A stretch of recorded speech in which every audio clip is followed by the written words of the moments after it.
Structural adjustment programme वास्तव में IMF और वर्ल्ड बैंक का प्रोग्राम है, जिसके अंतर्गत वो कुछ शर्तों पर विकासशील देशों को ऋण उपलब्ध करा रहे हैं।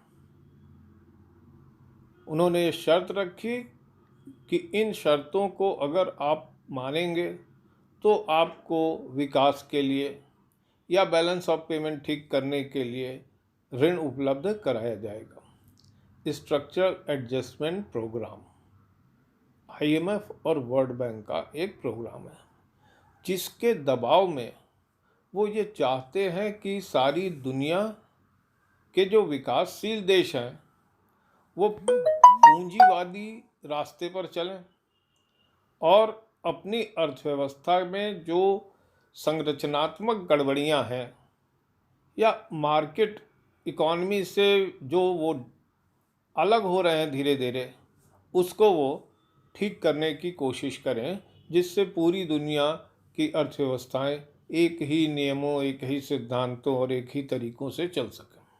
तो स्ट्रक्चर एडजस्टमेंट प्रोग्राम पर हम लोग इस लेक्चर में चर्चा करेंगे और साथ ही ऑब्जेक्टिव्स की बात करेंगे, परिभाषा की बात करेंगे और किस प्रोग्राम को हम लोग स्ट्रक्चरल एडजस्टमेंट प्रोग्राम कहते हैं, इस पर चर्चा करेंगे। Structural adjustment program development economics can be divided into two broad categories, which are neoclassical economics and structuralism. The structuralist sees the world as inflexible because the changes are inhibited by obstacles, bottlenecks, and constraints of imperfect market. In economic terms, the supply of most things is inelastic. Such general inflexibility was thought to apply particularly to least developed countries. Entrepreneurs are lacking, communication is poor. This alleged inflexibility is married to the evident fact that production structure of developing countries is very different from that of developed countries. To achieve development, the very structure of the economy had to be changed rapidly. इसका माने क्या है? अर्थशास्त्र की दुनिया में अलग अलग स्कूल हैं, विचारधाराएं हैं। मौद्रिक अर्थशास्त्री हैं जो दूसरी एक तरह से सोचते हैं, मोनेटरिस्ट जिसको कहते हैं। केन्सियंस हैं जो अर्थव्यवस्था को सुधार करने का दूसरा तरीका बताते हैं। नियो क्लासिकल्स हैं, स्ट्रक्चरलिस्ट हैं। तो ये जो स्ट्रक्चरलिज्म है, ये मानता है कि नियो क्लासिकल विचारधारा का ये सोचना कि अर्थव्यवस्था अपने से ही ठीक रास्ते पर चलेगी, वेज और प्राइस की फ्लेक्सिबिलिटी अर्थव्यवस्था को हमेशा इक्विलिब्रियम की ओर अपने आप ले जाएगी, ये गलत है। क्योंकि अर्थव्यवस्थाओं का स्ट्रक्चर अलग अलग होता है और स्ट्रक्चर अलग होने के कारण नियो क्लासिकल अप्रोच कि मार्केट मैकेनिज्म से सारा कुछ नियंत्रण में रहेगा, ऐसा नहीं होता। इनका मानना है कि अब किसी अर्थव्यवस्था को ठीक करने के लिए केवल बाजार के भरोसे नहीं रहा जा सकता, नीतियों को परिवर्तित करना पड़ेगा। ऐसी नीतियां बनानी पड़ेंगी जो कि बाजार को ज़्यादा अच्छा बनाए, परफेक्ट बनाए। तो ये स्ट्रक्चरलिस्ट अप्रोच जो है, उसका मानना है कि जैसे आईएमएफ और वर्ल्ड बैंक का मानना है कि ये जो विकासशील देश हैं, इनका स्ट्रक्चर गड़बड़ है। इनकी अर्थव्यवस्थाओं की जो संरचना है वो उससे अलग है जो विकसित देशों की आर्थिक संरचना है। और विकसित देशों की आर्थिक संरचना पूंजीवाद पर बनी हुई है और इन विकासशील देशों में ऐसा नहीं हो रहा है। इसलिए अगर इनकी जो रुकावट है विकास की, इनके विकास के मार्ग में जन बढ़ने में जो आने वाली बाधाएं हैं, उनको ठीक किए बिना इनकी समस्या का समाधान नहीं किया जा सकता। इसलिए वो स्ट्रक्चरल एडजस्टमेंट प्रोग्राम की बात करते हैं। हम आपको फिर बता दें, स्ट्रक्चरल एडजस्टमेंट प्रोग्राम आईएमएफ और वर्ल्ड बैंक का प्रोग्राम है जो कि वो विकासशील देशों पर लागू करना चाहते हैं। और इसका उद्देश्य क्या है? विकासशील देशों के अर्थव्यवस्थाओं की जो संरचना है उसमें वो वांछित परिवर्तन कर सके, जिससे तेज विकास हो सके। Structural adjustment programme.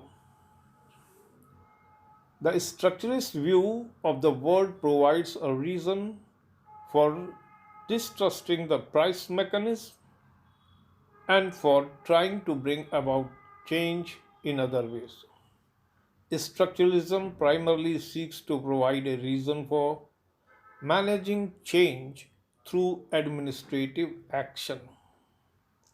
स्ट्रक्चरलिस्ट जो हैं, विकास के बारे में जो स्ट्रक्चरलिस्ट व्यू है, वो ये सोचता है कि कुछ करना पड़ेगा, चेंज लाने के लिए कोई प्रशासनिक निर्णय करने पड़ेंगे।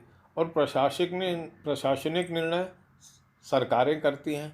तो सरकारों पर दबाव अगर हम बना सकेंगे, जैसे ऋण लेने जब आती हैं सरकारें, तो हम उनसे कहेंगे हमारी शर्त मानिए, और वो ऋण की ज़रूरत होगी तो वो शर्त मानेंगी हमारी, और इससे एडमिनिस्ट्रेटिव चेंज आएगा। तो administrative action. Structural adjustment is a term that is used to explain policy that brings change in countries' economic relationship.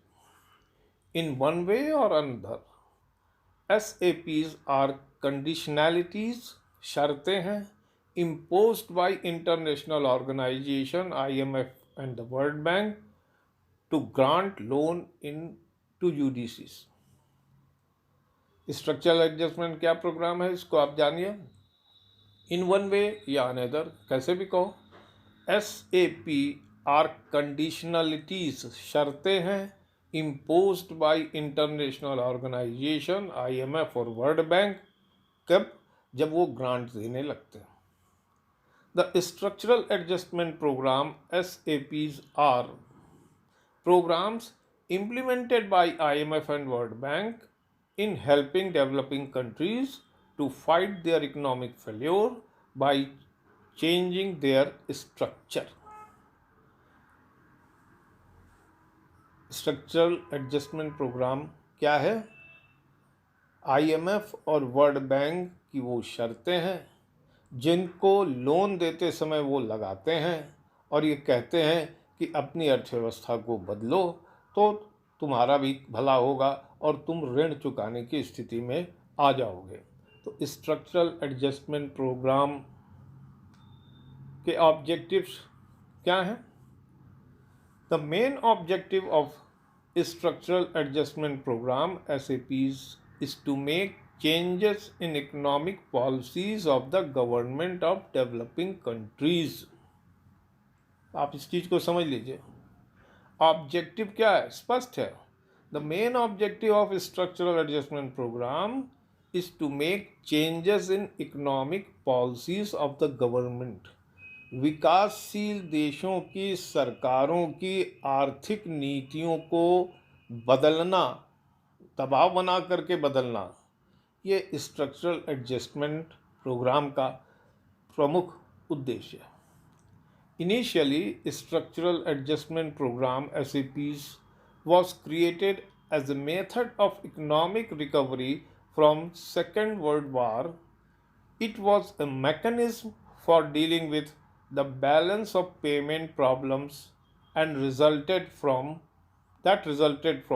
the Second World War. दूसरे विश्व युद्ध में सभी देश आपस में लड़ गए थे, खास करके यूरोप में आप जानते ही हैं कि बहुत तगड़ा संघर्ष हुआ था और सारे देश एक दूसरे के प्रति सशंकित हो गए थे। उन्होंने एक दूसरे से व्यापार करना बंद कर दिया, अपना एक्सचेंज रेट को घटाने बढ़ाने लग गए, आयात निर्यात पर रोक लगाने लग गए। बैलेंस ऑफ पेमेंट की जो समस्या पैदा हुई, तो उस समय आईएमएफ का गठन भी उसी समय हुआ। सेकेंड वर्ल्ड वॉर के कारण ही आईएमएफ और वर्ल्ड बैंक बने, और इन लोगों ने भी उस समय स्ट्रक्चरल एडजस्टमेंट प्रोग्राम से सरकारों के ऊपर दबाव बनाने की कोशिश की कि एक ऐसी व्यवस्था बनाई जाए जिससे व्यापार और विकास साथ साथ हो सके। As there was massive economic recession to late 1970s and 80s, and many developing countries were adopting socialist and command economy.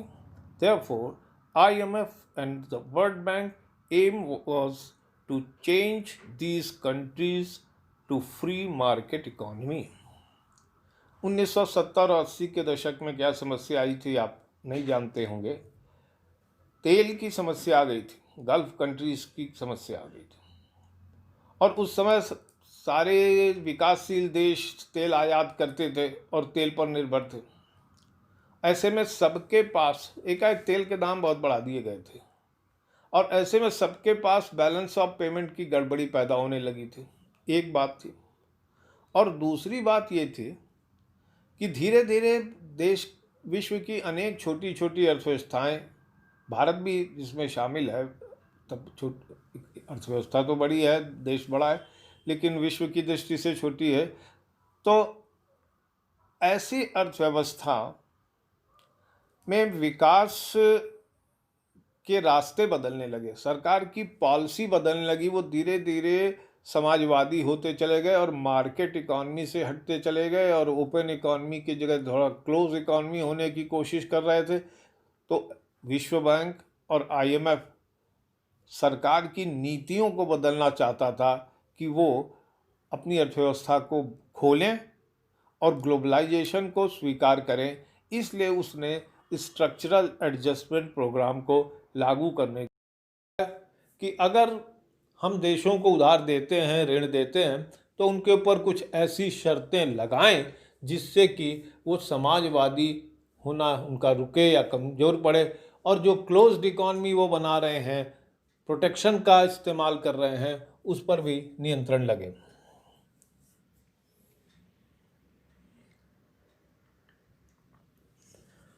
Objectives of structural adjustment program, क्या बातें थीं, क्या उद्देश्य थे, जिनको भी हमने दो उद्देश्य बताए, कि में और भी उद्देश्य हैं। Structural Adjustment Program (SAPs) are economic policies for developing countries that have been promoted by the World Bank and International Monetary Fund since early 1980s. 80 के दशक में, 80 के दशक से ये शुरू हुई, ठीक है। The purpose Structural Adjustment Program is to adjust countries' economic structure. अर्थव्यवस्थाओं की संरचना में परिवर्तन करना, जो रुकावटें हैं उनको पूंजीवादी बनने में, मार्केट इकॉनमी बनने में, ओपन इकॉनमी बनने में, प्राइवेटाइजेशन में, ग्लोबलाइजेशन में जो इस तरह की रुकावटें हैं उनको दूर करना चाहते थे। इकोनॉमिक स्ट्रक्चर बदलना चाहते। इम्प्रूव इंटरनेशनल कॉम्पिटिटिवनेस, अंतर्राष्ट्रीय प्रतियोगिता बढ़ाना चाहते हैं। Restore it's balance of payment, balance of payment को ठीक करना चाहते हैं। बजट डेफिसिट को कम करना चाहते हैं। रिस्ट्रक्चरिंग फॉरेन डेट्स, उनका जो विदेशी ऋण है उसका जो स्ट्रक्चर है उसको बदलना चाहते हैं। Restricted monetary policy to finance government deficit, इन सारे देशों में सरकार के लिए डेफिसिट फाइनेंसिंग एक बहुत बड़ा हथियार है, और ये सारे देश अपने सेंट्रल बैंक से कहते हैं कि मुद्रा छाप करके हमें दे दो, हमारी अर्थव्यवस्था गड़बड़ हो रही है। केंद्रीय बैंक छाप करके दे देता है, मोनेटाइजेशन हो जाता है डेफिसिट का, तो इसको रोकना चाहते हैं क्योंकि इससे इन्फ्लेशन पैदा होता है। तो ये automatic monetization of fiscal deficit, इसको रोकना चाहते हैं। SAPs are intended to balance the government's budget, budget पर भी बहुत डेफिसिट ना हो, इसको रोकना चाहते हैं। Reduce inflation and stimulate economic growth, और अर्थव्यवस्था में विकास तेज हो और इन्फ्लेशन न हो, ये सारे ऑब्जेक्टिव्स दिमाग में रखते हुए वो अर्थव्यवस्थाओं को नियंत्रित करना चाहते हैं, उनकी सहायता करना चाहते हैं। तो सहायता करने के लिए जब वो लोन देते हैं तो ये शर्त लगा देते हैं कि हम आपकी अर्थव्यवस्था में इस तरह के सुधार करना चाहते हैं, इन्फ्लेशन ना हो, ग्रोथ अच्छी हो, लोगों को रोजगार मिले, इस तरह की बातें करते हैं और अपनी शर्तें लगाते हैं कि उधार लेने के लिए आपकी शर्तें हमारी स्वीकार करनी पड़ेगी।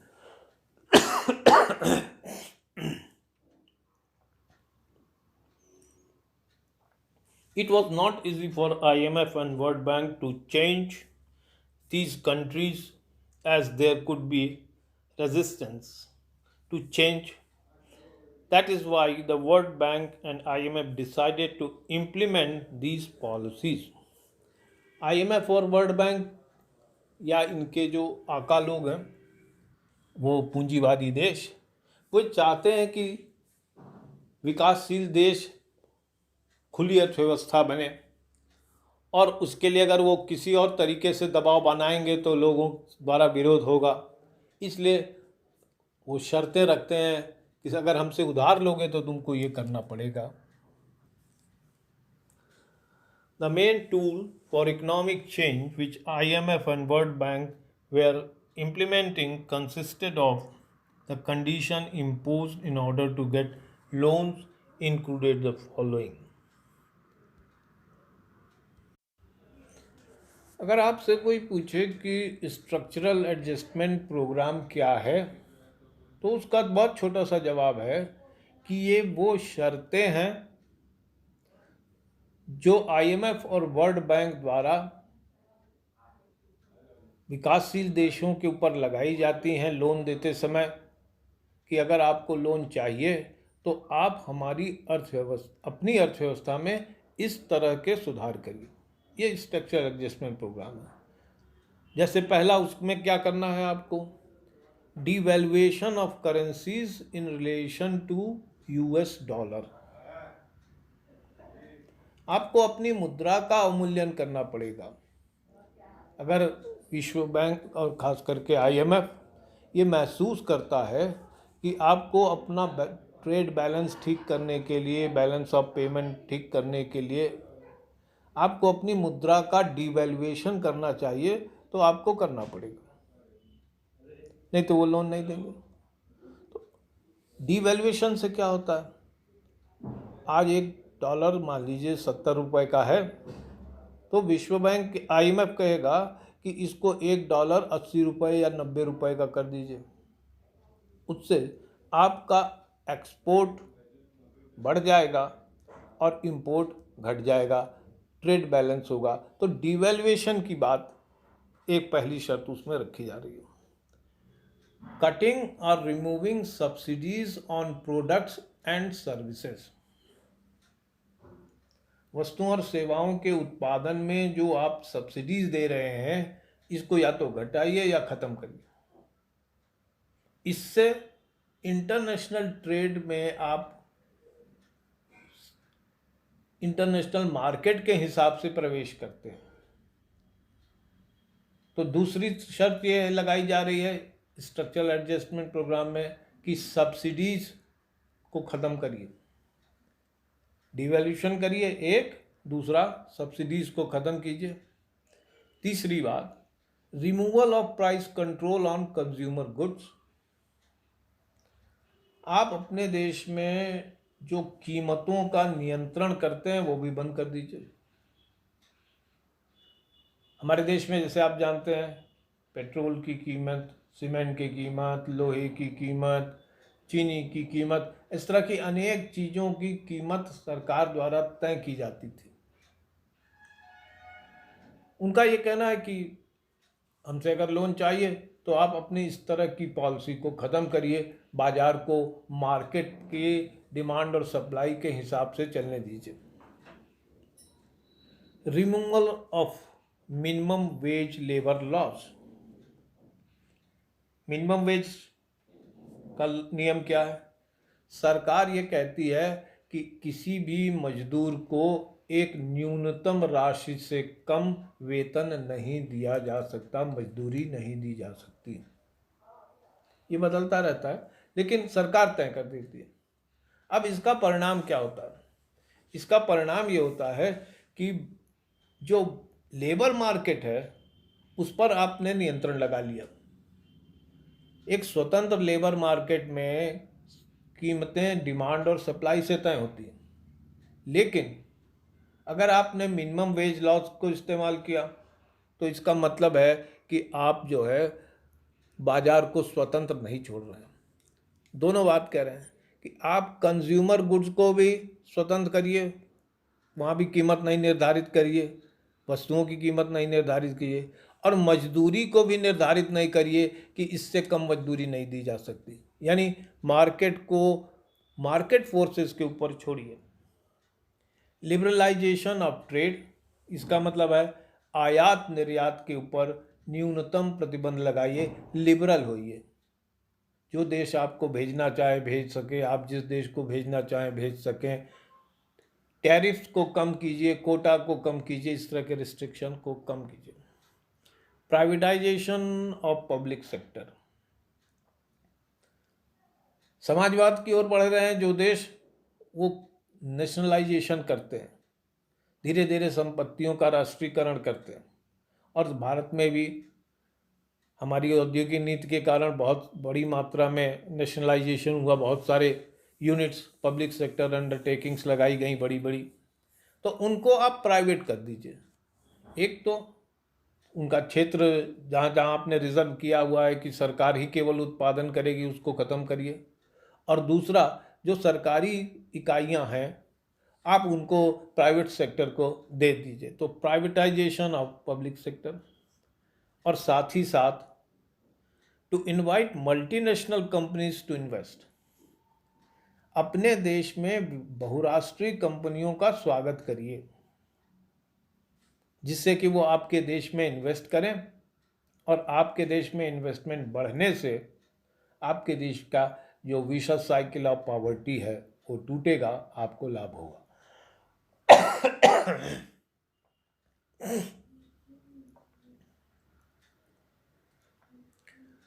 By the provisions of loan conditional on adoption of such policies, structural adjustment loans are loans।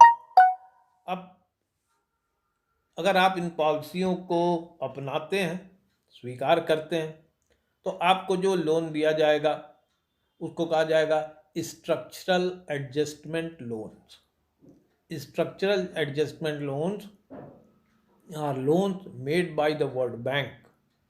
They are designed to encourage the structural adjustment of the economy।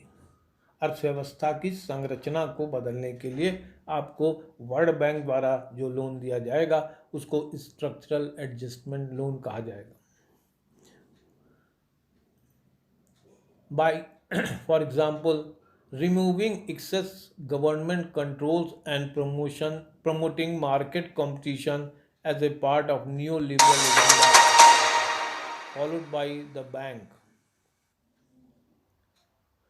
The enhanced structural adjustment facility is an IMF financing mechanism to support macroeconomic policies and SAPs in low income countries through loans and low interest subsidies।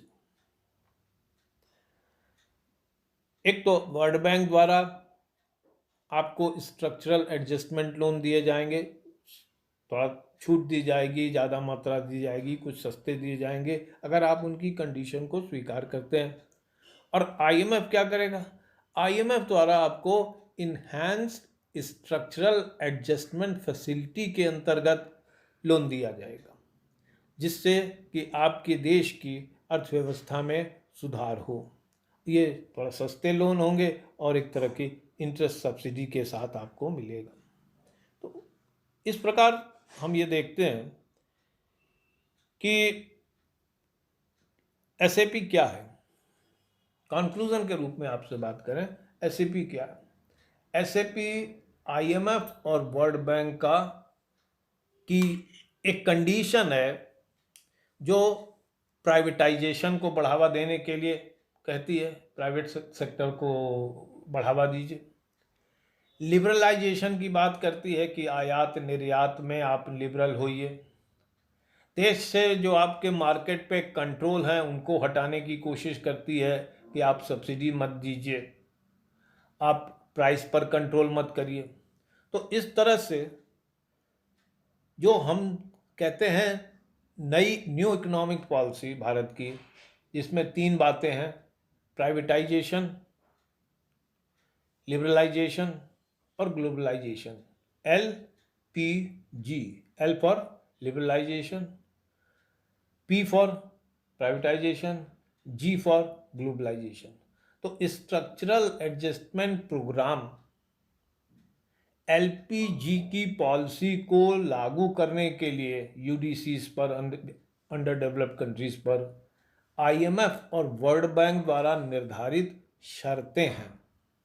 तो इस तरह से हमारे देश की जो नई आर्थिक नीति बनी है उसके ऊपर स्ट्रक्चरल एडजस्टमेंट प्रोग्राम का दबाव रहा है, और इसके लिए आलोचना भी उस समय की जाती थी कि सरकार दबाव में आकर के, विश्व बैंक और IMF के दबाव में आकर के अपने देश की आर्थिक नीति को बदल रही है, जो समाजवाद के खिलाफ है, मजदूरों के खिलाफ है, किसानों के खिलाफ है। इसलिए स्ट्रक्चरल एडजस्टमेंट प्रोग्राम का बहुत विरोध भी हुआ।